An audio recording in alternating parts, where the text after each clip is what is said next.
You need to simplify these.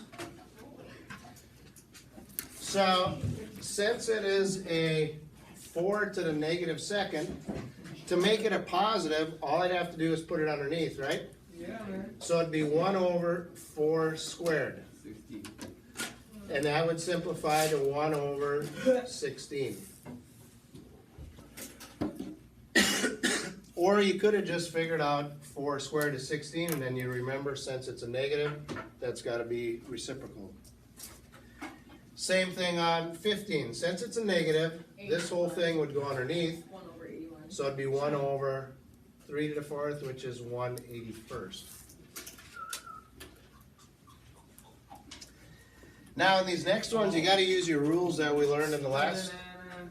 Since this is raised to the negative first, that means you got to take each of these to the negative first. Oh. So it's 1 to the negative first over 5 to the negative first. Well, remember,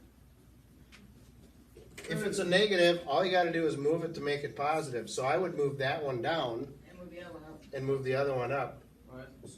So it'd be 5 over 1, Which is 5. which is just 5. Too easy. Too easy. Shut up, Mason. I said that first. So if anything's to the negative first, if you notice on your calculator they have a key to the negative first, all that means is to reciprocal it.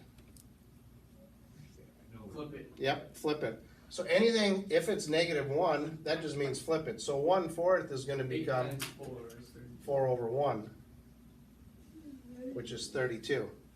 Because this would mean make that negative 1 and that negative 1, which means you'd have to flip them both. And then you just go 8 times that.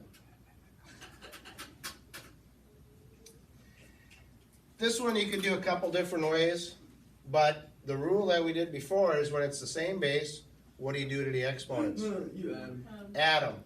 So it becomes 4 to the negative 1, 1 over 4. which is just 1/4.